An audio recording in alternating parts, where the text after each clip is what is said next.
Good morning, guys. I hope your Wednesday is off just to a great start. I want to share a quick story with you this morning before our Devo, but I promise it ties in.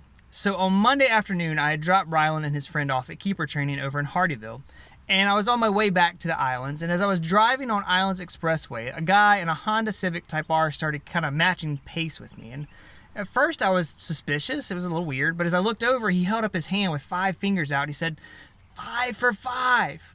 Kind of nodded, and then I rolled my window down, and he actually told me that he recognized me from our 5 for 5s that we do, because his teacher starts their day off with them at school. Now, I'm not sure who the guy was, but I have a really good hunch as to what school he goes to, and I'm thankful for it.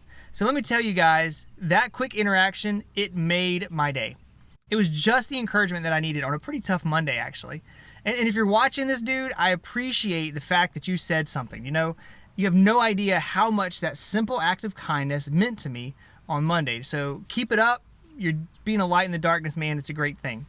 Honestly, we don't really know how far our acts of kindness may reach. And that's why we're called to live as salt in the world. In Matthew 5, Jesus says that we are the salt of the earth. We're to enhance the world around us by our presence in it. Our workplace, man, it should be a better place because of us. Our schools, they should be better places because of us.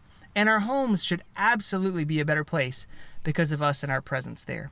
Now, if you look around the world right now, there's a kindness deficiency, I think. There's just way too much hate and division and evil. And all of those behaviors find their root in sin. Sin is the rot of this world. And we have a calling as the salt to preserve the beauty of God's original creation and God's original design. So what I'm calling for is simply more kindness, guys. More random acts that are going to put a smile on someone's face as they're driving down the road. Well, maybe that one's a little too specific, but you get what I'm saying. But I also know that people aren't always easy to deal with. With all the uncertainty and all the evil in the world right now, lots of people are just scared. And now they're not going to come out and say that they're scared because that's going to seem weak, but instead they mask their fear with anger. You guys have seen people like that, right? You know what I'm talking about. They're just angry at the world. Nothing's ever good enough. Nothing's ever going to change. Those people are really just scared deep down. But instead of dealing with fear, they build this massive wall of anger to keep themselves at a distance from everything and pad their emotions. In Galatians 6, Paul's talking about bearing each other's burdens in life. And even Paul knows that people aren't always going to be easy to deal with. So in verse 9, he leaves us with this instruction. He says, "And let us not grow weary of doing good. For in due season we will reap if we do not give up." To that person that has an opposing viewpoint and is way too vocal about it, be kind. To the teacher that's struggling with too many demands on them right now, be kind.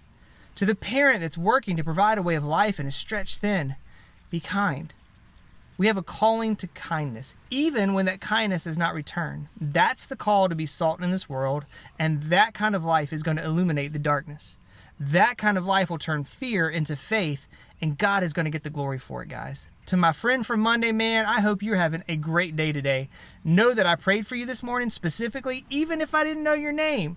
But for the rest of you guys out there, be kind and be salt, and we'll see you soon.